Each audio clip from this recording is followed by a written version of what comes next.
All right, so to finish off my sketch layer, I have to address kind of all aspects of the composition. So I want to do his other part of the collar over here, how wide his shoulder is. Does that drop off or not? I don't want to drop off right in the corner, so I probably want to overshoot it about right there. And I just have to map everything out.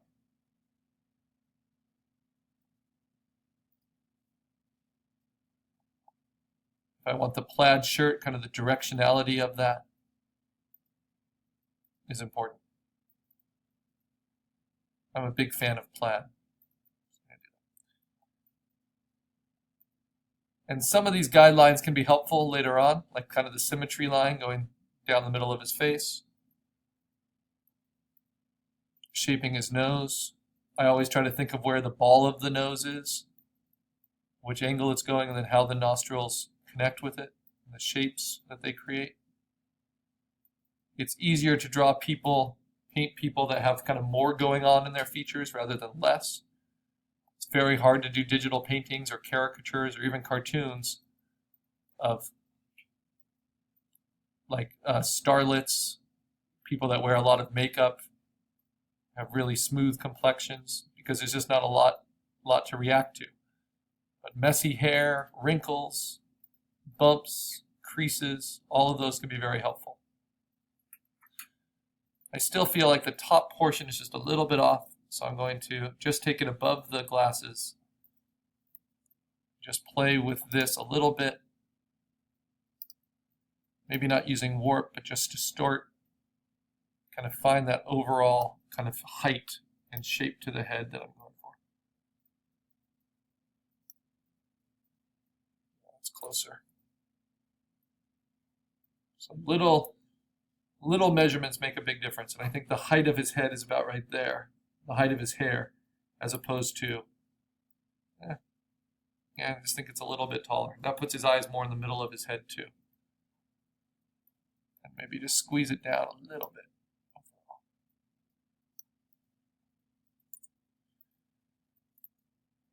Okay, so what's next? Well, his ear is a little bit flatter on this outside edge. I'm looking at these overall shapes. His glasses don't jet out quite as much on this side. But this does kind of round off. This cuts in a little bit more here.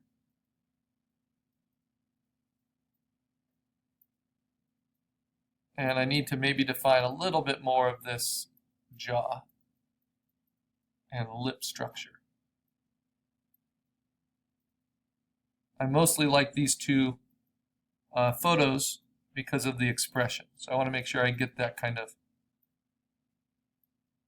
closed lips smile.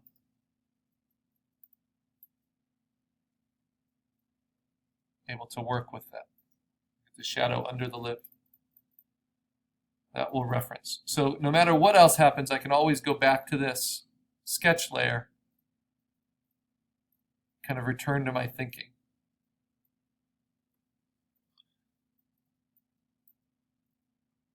Because my decisions and my tastes are obviously going to change as I go through this.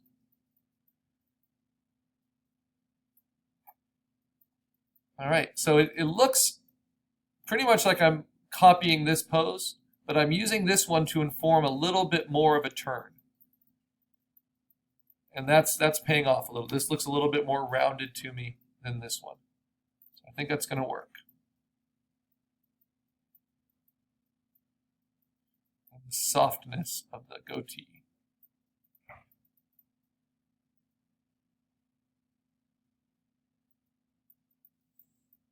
There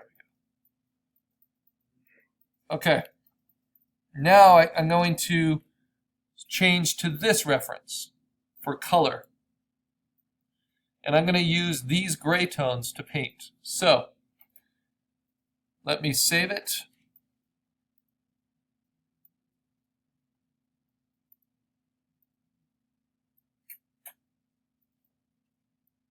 Top ridge of the ear.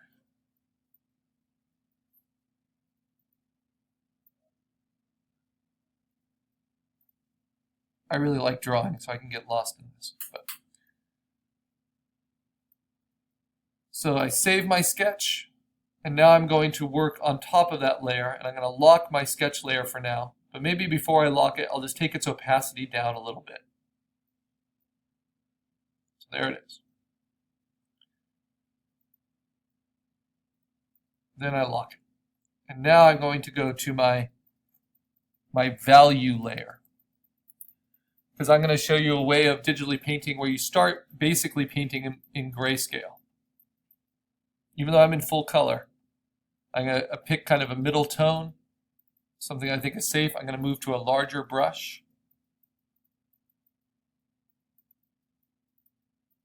Pretty large, like I did my hot dog, and I'm going to keep to 100% opacity.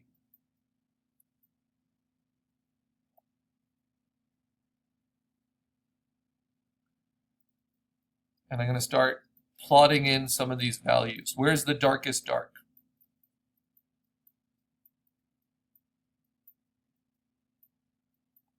Maybe a little bit smaller. 200 pixels. And I'm going to focus more on shape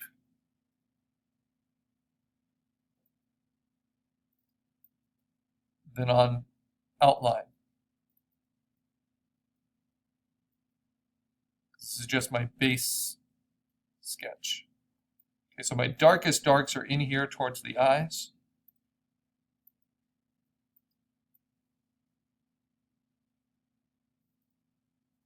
The glasses are nice and dark.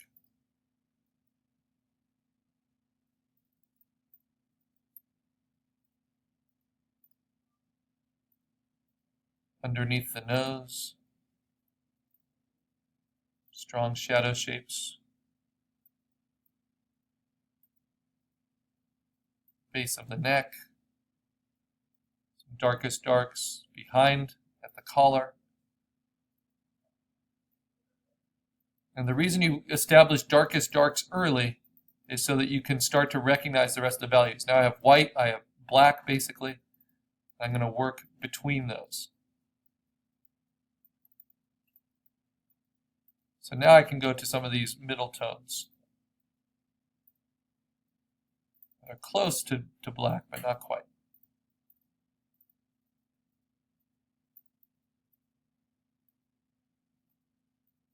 So you want to establish darks pretty early. That doesn't mean you want to turn everything to dark black either. See what the differences are.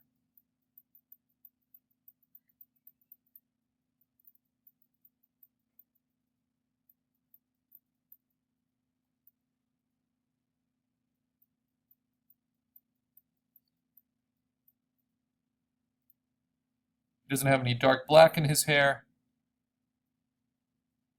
These dark tones are there a little bit. It's about 80% gray, and it's a warm gray.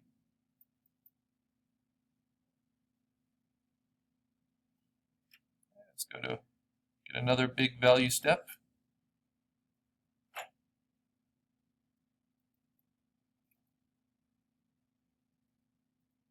So I like to basically start with about 5 different value steps and try to mock up most of the flat local color, or in this case local value, with just 5 value choices.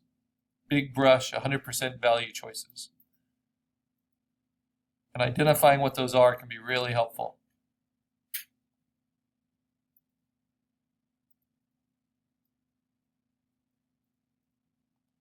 There's no mixing right now, just flat color.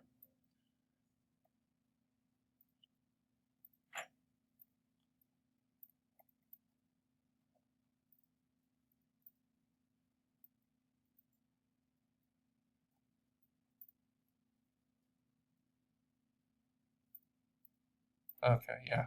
So I think I've got my value range now. So now I use these values, and I'm squinting a lot, and I kind of frame, do a value study.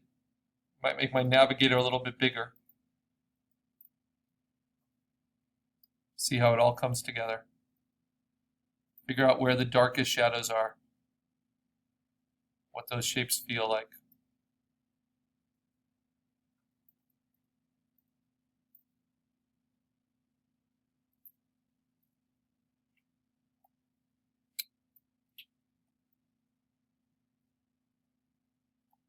And if you feel like you need one in between, you just do this. And you move it back to 100%. That's a value I feel I need.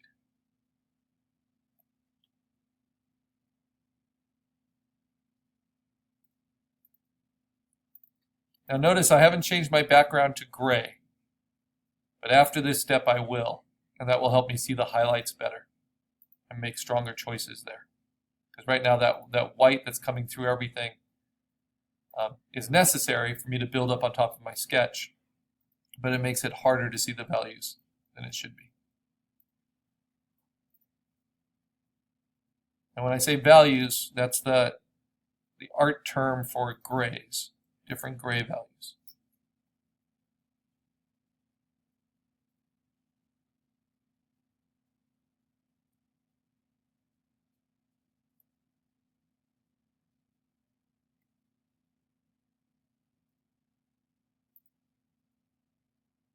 Now I have to acknowledge the glasses and kind of paint them with care at this point just because they frame everything. But that doesn't mean I need to finish them off and make them really clean, but I don't want to just outline them all in black either. So I have to acknowledge where they're kind of shining, where they have translucency coming through them. That's going to help me later on.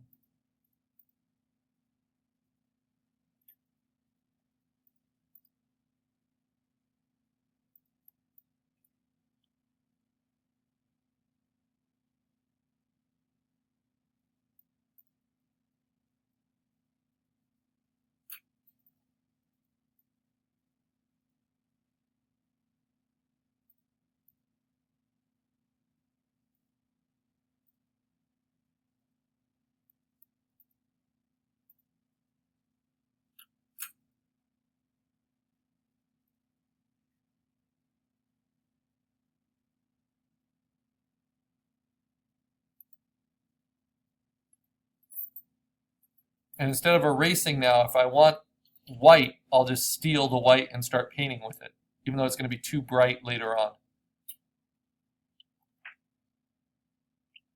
And you'll see what I mean when I turn the background to gray.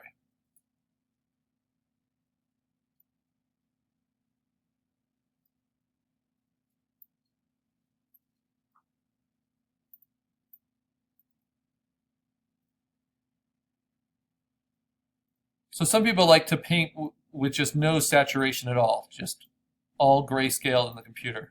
But I like to use what are called chromatic grays. And I'll steal them from like old photography. Because it reminds me that there really is no such thing as true black and white anything.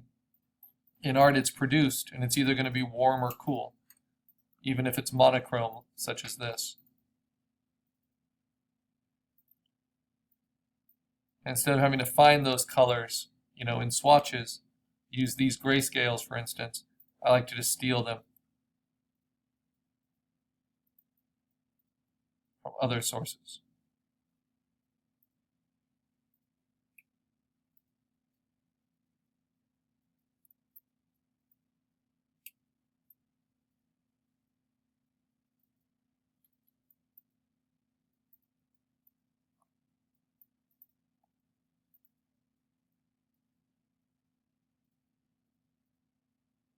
Now I'm sticking to 100% opacity, even though it's a little clunky, because I need to be bold at this point.